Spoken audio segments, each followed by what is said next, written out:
So, welcome back once again, and we are here with our able-bodied gentleman and then lady.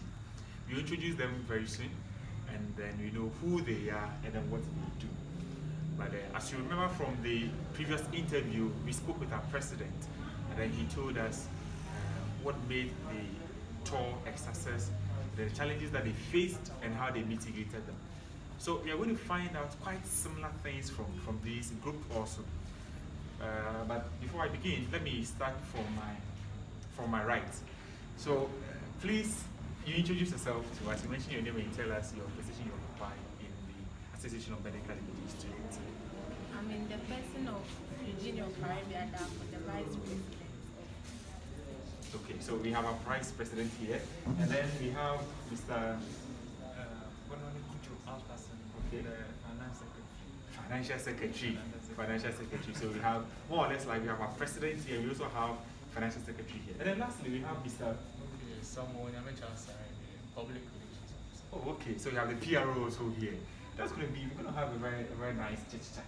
Okay. So let me begin with our vice president. Permit me if I call you president because in his absence, you take the position of the presidency. So permit me if I use that title on you. But let me find out from you. When did this idea of organizing a tour for the 1100s come to mind? When did it come? So, due to the COVID, we had planned an Aquaba program initially when we came into office that we were going to have an Aquaba week celebration for the 1100s. But COVID messed up everything.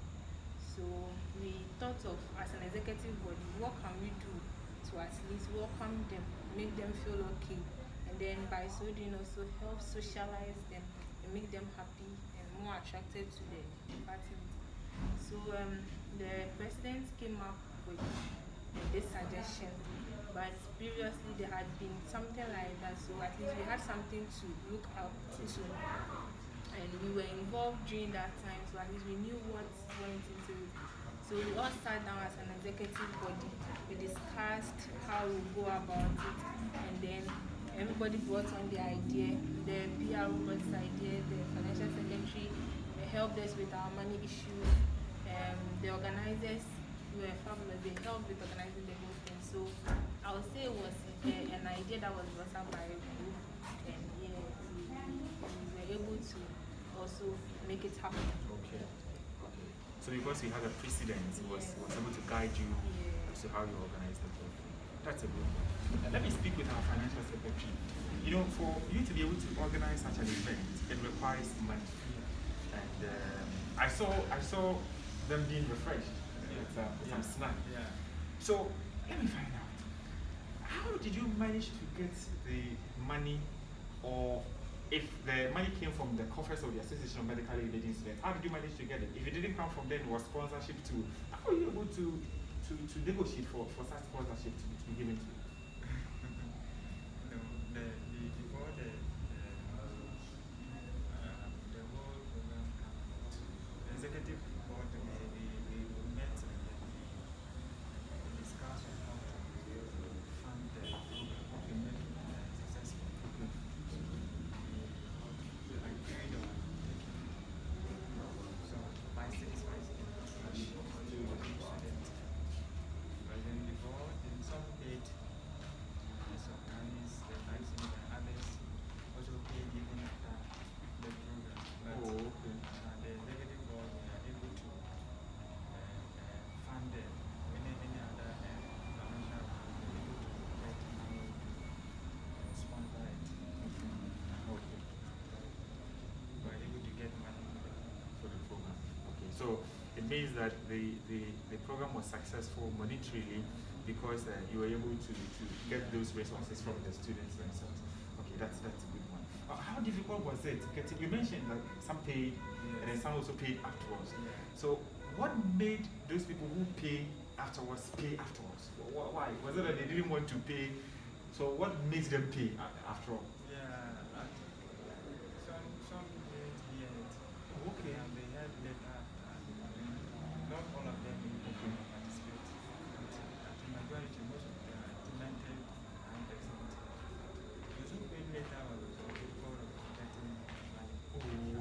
made promises that they will do. So when they go some understanding. Oh, okay. Okay. Okay, that's good. Dealing with money, you know, is difficult. Yeah. And, you know, you get the money from people, and if you're not careful, money is one of the resources that can bring about problems between you and people. So we know that you're putting up a very good fight for this particular event to be successful. All right. Now let me speak with our public relations officer. You know we have a lot to talk about. Yes. But let me make it brief and finance this. Being the mouthpiece of the association, how were you able to echo this particular event? When the executive board met and then they realized that, okay, this is the decision, what to do with this, how are you able to disseminate the information? How are you able to get all people, everyone on board? How are you able to do that? Okay. First of all, I would like to say it wasn't an easy task. Okay. But with the help and support from my local executives, my public city committee, we were able to get this done. So we had a meeting, and the executives voiced or told me what or how the program was going to go about. Even though the time frame from the time we got to know to the program was very short, they made things known to me and how they would like things to go. So I met with the publicity committee and we decided on a few things, and we tried to design a flyer and also a code that we can send to the students. So initially we targeted the 100 people. That was our first target. But as time went on, we decided to make it publicly known to the whole association. So the help of the publicity committee and also the technology advisory board, I was able to combine certain advices and also certain technology experience to help promote this work. Oh, okay. Okay, that must have been a very difficult task for you. Does anyone have an idea of the number of students that you dealt with? The number of students? How many are there? Yeah, 96. 96. And if I was very observant, I could see not more than 10 people taking charge. Not more than 10 people taking charge. Yeah. So I only presume that it must have been very difficult for them moving up and down and all of them. Now let me come back to our vice president. I didn't see you that much, maybe due to the part that I went to. But what was your role? What did you do during the tour? What were you supposed to do? Okay, so as the vice president, one of my main duties is to be in charge of the welfare of the members. Okay. And being in charge of the welfare means that I make sure each student who is going for the tour is well catered to and is well seen to. So I had to wait behind and make sure every student was on board and every student had gotten to the destination before I get there. And then when I got there, I also had to make sure that they were all comfortable and they were okay. And make sure that their refreshments come in time and they are refreshed. So let's say, I was doing behind the scenes. I wasn't more seen in a spotlight. But I was doing it behind the scenes, trying to make sure everybody is okay. Okay. And I think it's very good that we had this interview. If not, we wouldn't have seen or imagined the kind of work that you put in place to make this program a success. Now, let me come back to our financial situation. We know that the association runs mainly on the dues that the students pay or the members pay. How is it going so far for you? For the dues,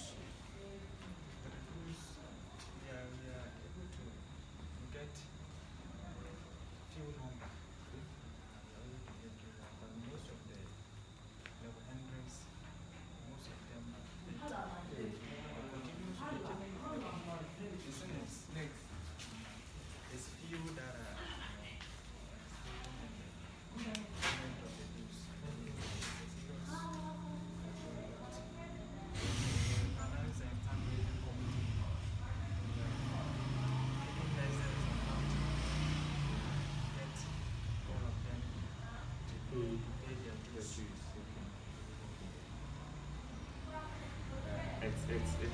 It's a bit sad, it's pathetic, but let's hope that these students will reason alongside the way you reason, for them to know that the association will thrive only when there is funds in the association's coffers.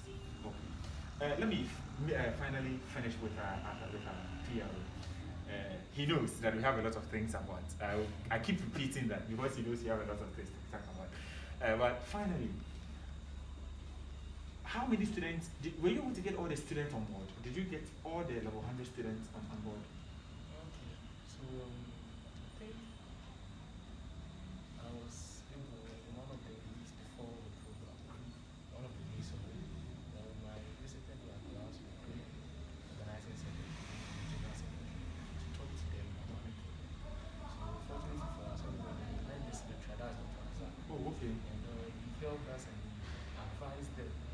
I think that really helped them. Oh, okay. Them how important this program is and how important it is for them to have program. Okay. So that's also one of the message and the publicity we do was able to get and almost all the friends on that. Okay, that's fine. I'm going to ask the final question. This is going to be a general question to all of you. When I spoke with the president, he mentioned one challenge that they encountered. I don't know if you also came up with certain challenges. I spoke with a few students and then they raised concerns. Some of them jokingly, but they were complaining about the food. They said that the refreshment was small, they were really hungry, they expected something more than that. I don't know if you heard something like that. For me, I heard them. I thought that they were joking about it, but I also realized that maybe it's something that they're really concerned about.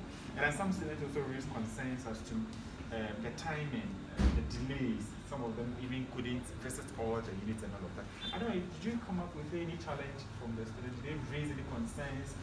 And if they raise concerns, what's the way forward? What are you planning to do to mitigate those concerns later on if you are to organize a different program like that? I don't know who wants to go first. Okay, let me start with our Vice President.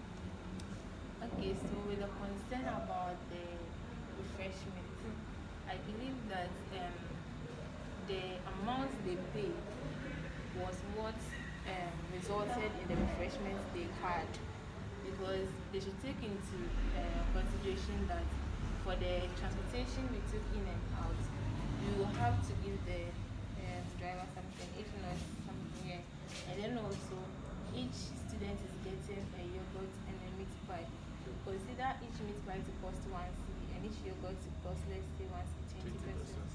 Add that, and then if you were to be if you had to transport yourself from here to facility and then back, you would have paid at least 2 cedi 50 pesos to the place and back 2 cedi, which is 5 cedi. So you should imagine that you should know that we had to add up. In fact, we don't have enough in our office, but the financial secretary had to bring some funds on board so that we could add up. So I believe it's maybe the explanation that didn't go well.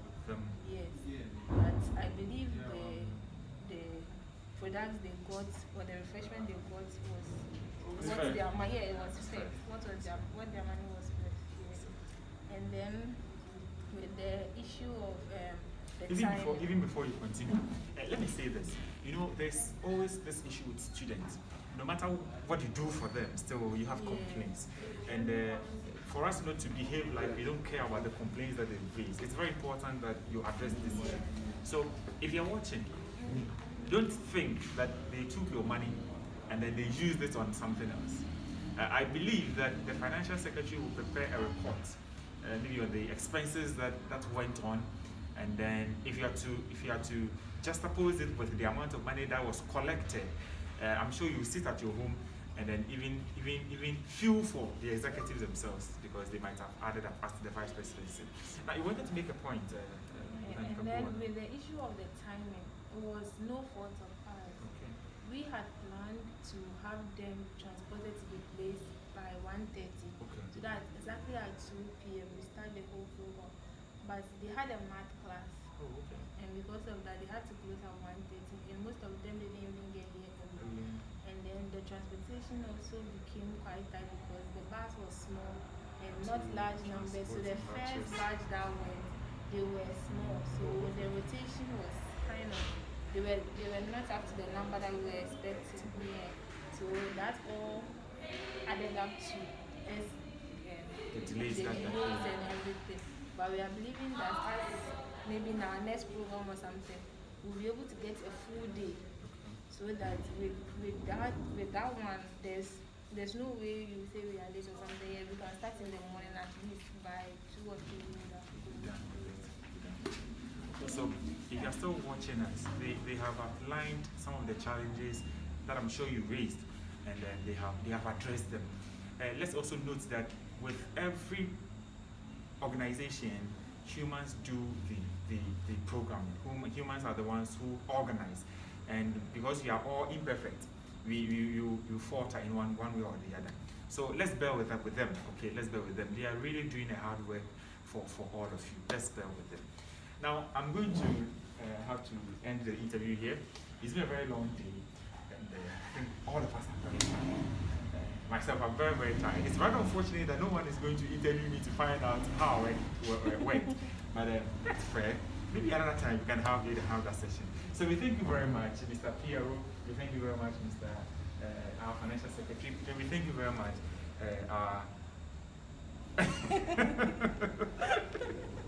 our Vice President. We thank you for being here and for addressing the issues. All right. So that is about the shape of our program, and that will be the very last interview that we're having for today. I hope you enjoyed all the series of interviews that we had. I hope you've learned a lot from it. If you're a continuing student from level 200 to level 400, we entreat you that you can do subscribe, you share this video to your friends. You can share it to your friends in different schools, in different departments for our association to be made known to everyone. AMIS-UCC, we make the invisible visible. Thank you. We see you at another time.